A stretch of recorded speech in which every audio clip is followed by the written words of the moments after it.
Hi there.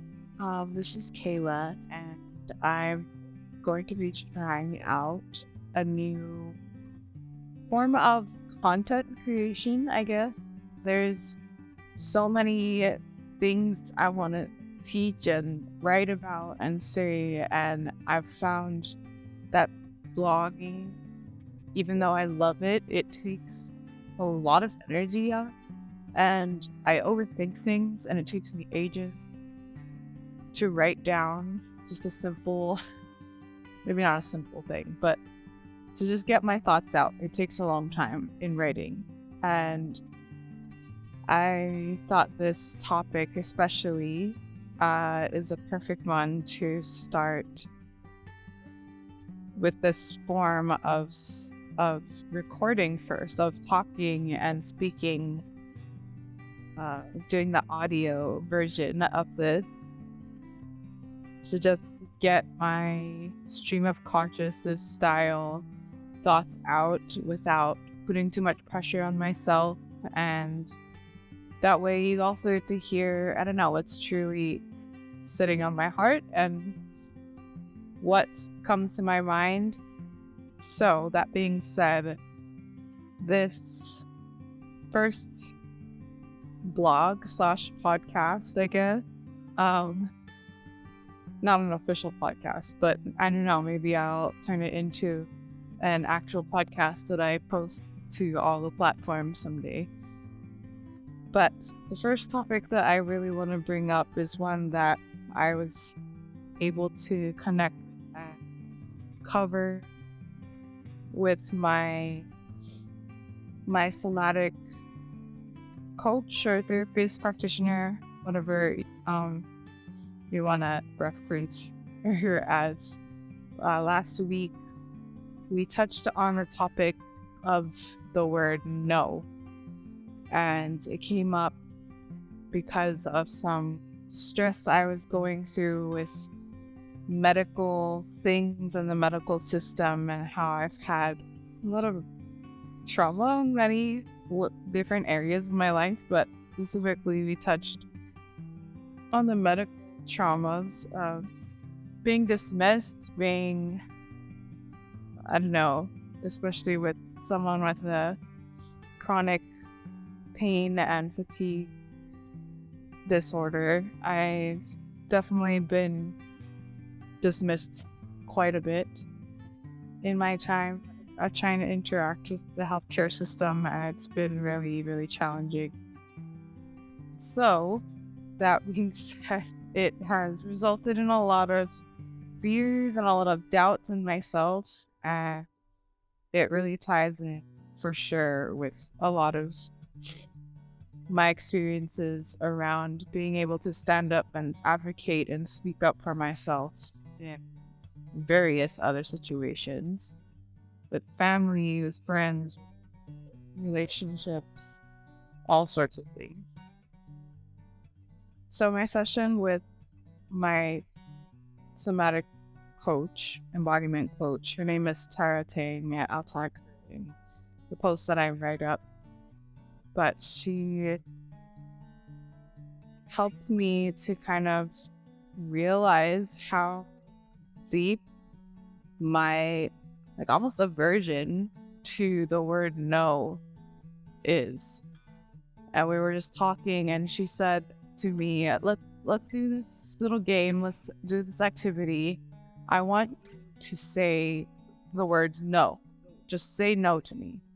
And like with no prompt or anything, just say no. And I got super uncomfortable. I like started shifting in my seat. I started trying to talk around it and continue our conversation. And she tried to like kind of gently bring me back, like, okay, let's try it. Whenever you're ready, just, say the word no.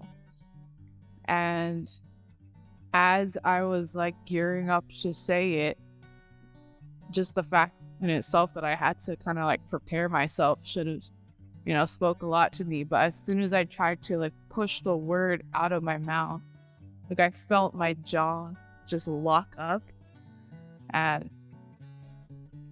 like my tongue just glued to the top of my mouth, and like my mouth just felt stuck, and I couldn't even say it in a like playful, not even playful, but like a little activity kind of situation. I wasn't actually telling her no for anything. And even then, I couldn't say it. And it was overwhelming. I actually didn't expect that at all. It was very surprising that my body kind of reacted in that way.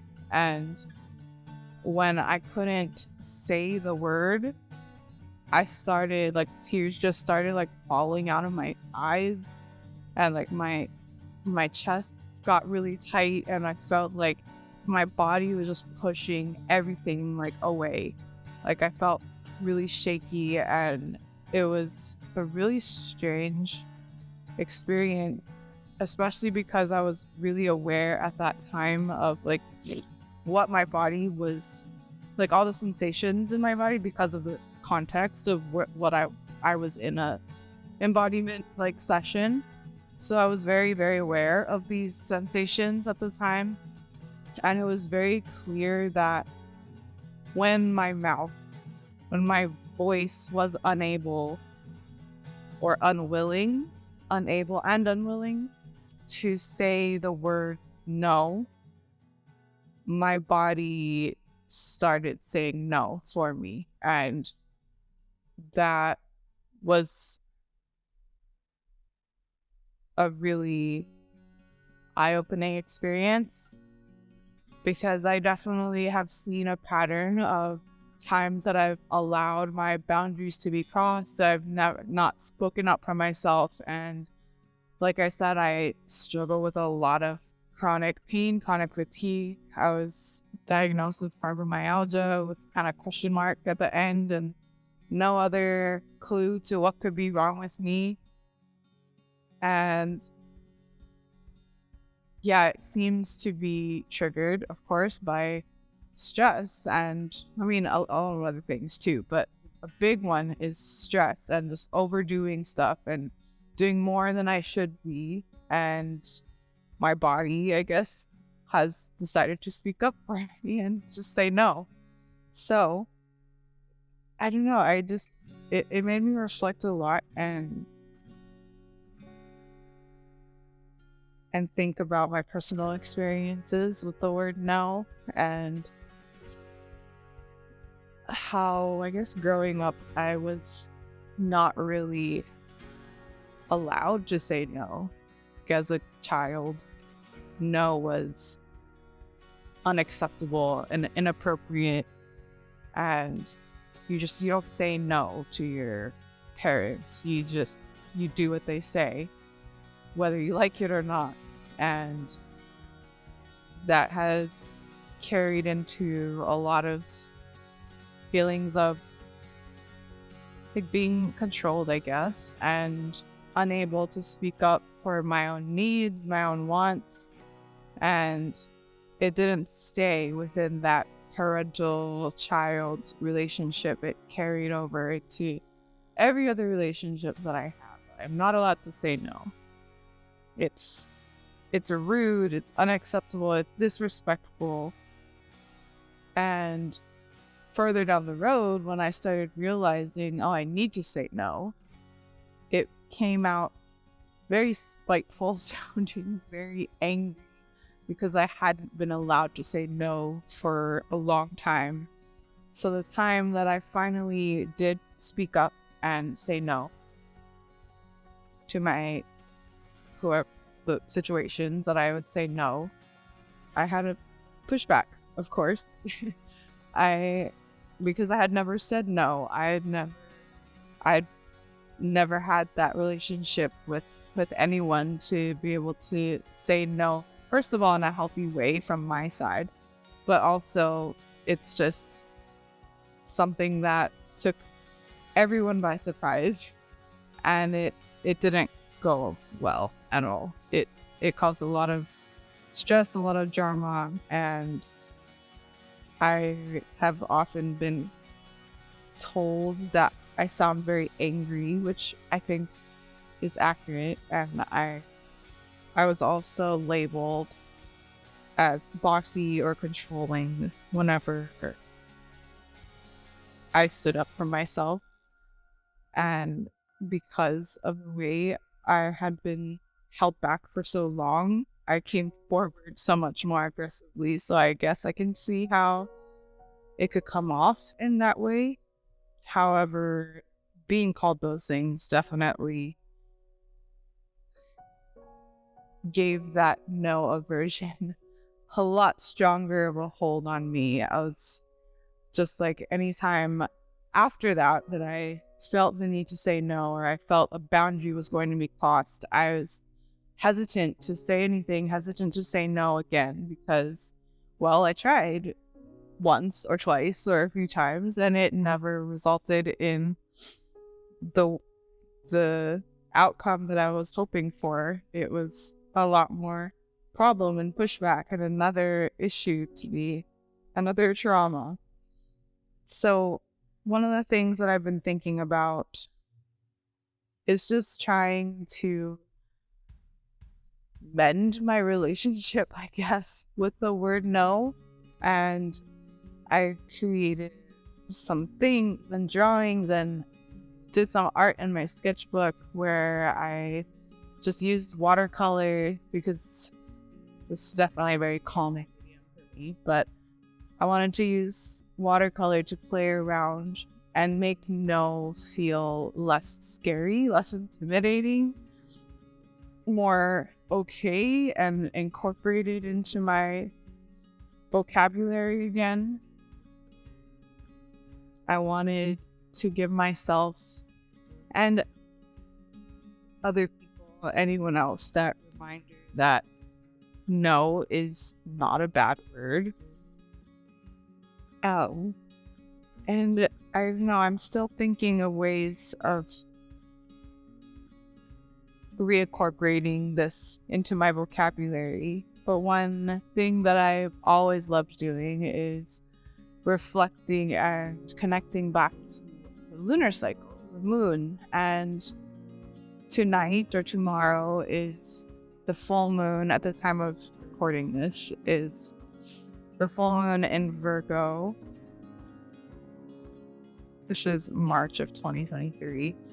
And it's interesting that it comes up at this time, because Virgo is an earth sign, and Virgo is kind of, I think each astrological sign has kind of a body part, I guess, that they kind of rule over, or they're assigned to kind of, and they have a stronger connection with. And typically Virgo is thought to be connected with the digestion system and intestines.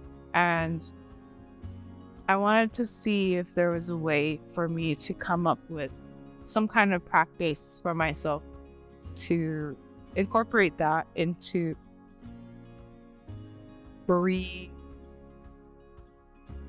reconnecting with that word no. And what it brought up for me was, with digestion, of course, that connects with nutrition and food. And even if you want to be a little more like vague and a little bit outside of that, you can connect it to anything that brings you joy, anything that fills you, that fulfills you.